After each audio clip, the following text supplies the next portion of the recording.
Padre Santo, da te discende la pienezza di ogni benedizione e a te sale la voce del popolo che benedice il tuo nome.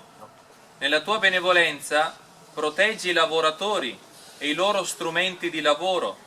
Fa che mediante la loro operosità e il tuo aiuto manifestino le meraviglie della creazione e, procurando il giusto benessere alle proprie famiglie, promuovano il progresso dell'intera società a lode della tua gloria, per Cristo nostro Signore. Amen. Scenda perciò la benedizione di Dio Onnipotente, Padre, Figlio e Spirito Santo. Amen.